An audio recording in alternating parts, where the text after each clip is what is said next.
नमस्कार बंधुगण, पुणी थरे एक सुंदर वीडियो माध्यम आम चैनल को आपण माननकु बहुत सारा स्वागत। आज जानिबा पूजा करने समय रे एपरी केउ केउ लक्षण रही जहा आपणक पूजा को शुभ बा अशुभ करि थाए। पूजा समय रे आपणकु हाई आसुछि कि, पूजा दीप जोर रे जळुछि कि, किंबा पूजा समय रे ठाकुरंक मथारू फूल खसुछि कि? जदि एपरी लक्षण देखा जाए, चलंतु जानिबा एही सुंदर वीडियो माध्यम रे एही सबु लक्षण पूजा समय रे शुभ ना अशुभर संकेत देई थाए। साधारणतः पूजा करिबा समय रे आमे विभिन्न रकमर फूल को संग्रह करी भगवान को मथारे समर्पित थाउ। फूल को भगवान को मथारे चढ़ेवा द्वारा आमको निजको अंतररू खुशी मिले जे मो भगवान फूल पुष्पर सुंदर देखा जांतु। फूल भगवान को चढ़ेवा समय रे आपण निजर मनस्कामना डाक करि थांती। एही समय रे जदि पूजा फूल खसुची ताहाले जानिबे आपण भगवान को पाखरे जहाँ भी अर्पण करुछंती ताहा प्रभु श्री स्वयं भगवान ग्रहण करुछंती। भगवान आपणक पूजा रे संतुष्ट अछंती एवं जेते शीघ्र खूब कम समय भितर आपणकर मनस्कामना पूर्ण हेबाकू जाउछि। तेणु पूजा करिबा समय रे भगवानकर मथारू फूल खसिबा यह एक शुभ विचार। पूजा करिबा बेले आमे भगवानक पाखरे जेउ दीप आळती बा हमर संजबतीटी जाळुछंती ताहार शिखा जदि अति जोर रे जळुछि ताहा जानिबे ଏହା होछि एक शुभ संकेत। अर्थात आपणकर पूजा करिबार नियम पद्धति बा विधि संपूर्ण ठीक अछि एवं भगवान आपणकर पूजा को ग्रहण करुछंती। तेणु दीप जोर रे जळिबार अर्थ हेउछि एक शुभ संकेत। बेले बेले पूजा करिबा समय रे आमंकु आलस्य लागि थाए, निद निद लागि थाए, तरबर हड़बड़ हेकि आमे पूजा करि थांतु। जदि एई भली संकेत आपणको पूजा समय रे देखा दउछि ना, तेबे जानिबे आपणक चतुर्पार्श्व रे किछि नकारात्मक शक्ति बा नेगेटिव पावर किछि बलवान हेबाकू जाउछि। अर्थात आपणक भितरे जो सकारात्मक ऊर्जा बा शक्ति रहिछि ताहा कमिबारे लागुछि। तेणु एई नकारात्मक शक्ति को आपण दूर करिबा पई आपण प्रथमे निजे शांत हुंतु, मन को एकाग्रता आणंतु, स्थिर मन रे आपण पूजा करंतु।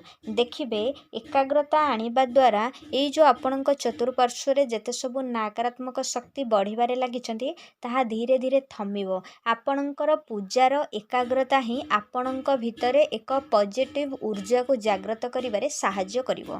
तेणु पूजा समय रे जदिओ आलस्य लागुची तेबे आपण किछि समय विश्राम करंतु, आपणकर मन को शांत करंतु, तापरे पूजा कार्य को आरंभ करंतु। आमे प्रत्येक दिन भगवान का पाखरे पूजा करिथाउ। पूजा करिबा द्वारा आमको निजको मनरू आनंद मिली थाए, मानसिक शांति मिली थाए। आमे जो दिन देखिबे पूजा न करि थाउ आमको से दिन भारी चिड़चिड़ा लगे, मन अशांति लगे, कौनसी काम रे हमर गोटे एकाग्रता आसी न थाए। तेणु एकाग्रता को आनिबा पई आमे पूजा जेते सब भगवानकर नियम विधि अछि आमे से गुडी को पालन करि थाउ। पूजा समय रे मध्ये आमे जप करि थाउ, ध्यान करि थाउ।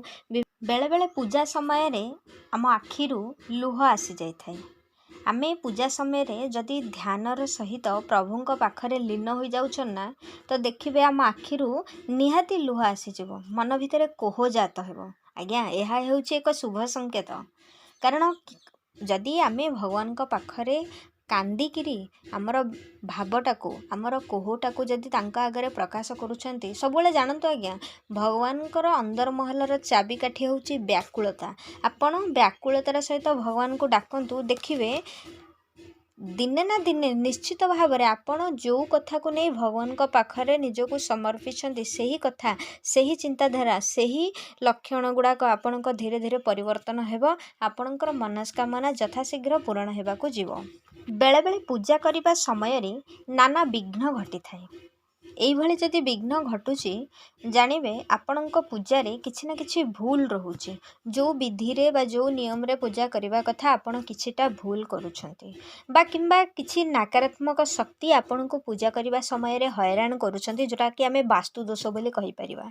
तेणु एई भली जदि घटना घटुची तेबे आपण हनुमान चालीसा को अंततः 3 थर पाठ करिबा को चेष्टा करंतु। ओम श्री हनुमान नमः। ओम श्री हनुमान नमः। ओम श्री हनुमान नमः। हनुमानଙ୍କର नामକୁ जप करिवे एवं हनुमानଙ୍କର ଗୋଟେ पंचाक्षर स्तोत्रम ଅଛି ତାକୁ ପାଠ କରନ୍ତୁ। ଆପଣଙ୍କ ଭିତରେ ନକାରାତ୍ମକ ऊर्जा ଧୀରେ ଧୀରେ ଥମିବାରେ ଲାଗିବ। ପୂଜା କରିବା ସମୟରେ ଆପଣଙ୍କର ଘରକୁ ଯଦି କୌଣସି ଅତିଥି ବିଶେଷ କରି ବ୍ରାହ୍ମଣ କିମ୍ବା ଯଦି ଭିକ୍ଷୁକ ଆସୁଛନ୍ତି ତେବେ ଜାଣନ୍ତୁ ଭଗବାନ ସ୍ୱୟଂ ଆପଣଙ୍କ ଦରବାରରେ ଭେଷ ବଦଳାଇ ଆସିଛନ୍ତି। ଆପଣ ଏଇଭଳି ଲୋକଙ୍କୁ କେବେ ବି ଖାଲି ହାତରେ ଘରୁ ବିଦା କରନ୍ତୁ ନାହିଁ। କିଛି ନା କିଛି ଦାନ ସହିତ ଆମେ ଏମାନଙ୍କୁ କ'ଣ କରିବା ଦରକାର, ଅତିଥି ଚର୍ଚ୍ଚା କରିବା ଦରକାର। ଏହା ଏକ ଶୁଭ ସଂକେତ।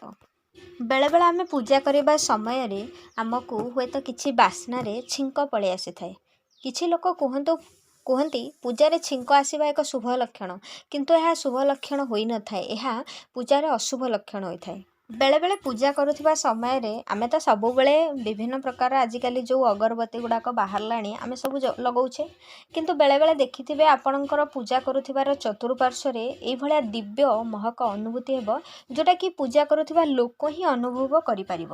ତେଣୁ ଆପଣଙ୍କ ଚତୁଃପାର୍ଶ୍ୱରେ ଯଦି ଆପଣ ଦେଖୁଛନ୍ତି ଧୂପର ଧୂଆଁ ବାସ୍ନା ହେଉ କିମ୍ବା କୌଣସି ଦିବ୍ୟ ଅପୂର୍ବ ବାସ୍ନାରେ ଆପଣଙ୍କ ଚତୁଃପାର୍ଶ୍ୱ ମହକୁଛି, ତେବେ ଜାଣିବେ ପୂଜାରେ କିଛି ନା କିଛି ପଜିଟିଭ୍ ବାର୍ତ୍ତା ବା ପଜିଟିଭ୍ ऊर्जा ବା ପଜିଟିଭ୍ ଶକ୍ତି ଭରି ରହିଛି, ଯାହାକି ଆପଣଙ୍କର ପୂଜା ଭଗବାନଙ୍କ ପାଖରେ ମାନେ ଠିକ୍ ଭାବରେ ସମର୍ପିତ ହୋଇପାରୁଛି ଏବଂ ଆପଣଙ୍କର ପୂଜାକୁ ଭଗବାନ ସଠିକ୍ ଭାବରେ ଭଗବାନ ଆପଣଙ୍କର ମନସ୍କାମନାକୁ ଶୁଣୁଛନ୍ତି। ଯଦି ଆପଣଙ୍କ ଜୀବନରେ ଏହିସବୁ ଲକ୍ଷଣ ଗୁଡ଼ାକ ବା ପୂଜା କରିବା ସମୟରେ ଏହିସବୁ ସଂକେତ ଗୁଡ଼ାକ ଆପଣଙ୍କୁ ଦେଖାଦେଉଛି, ଜାଣିବେ ଏହା ହେଉଛି ପୂଜାର ଏକ ଶୁଭ ସଂକେତ। आशा करुछि भिडियोटी आपनକୁ ଭଲ ଲାଗିଥିବ। भिडियोटी ଭଲ ଲାଗିଥିଲେ चैनल को लाइक शेयर एंड सब्सक्राइब करने को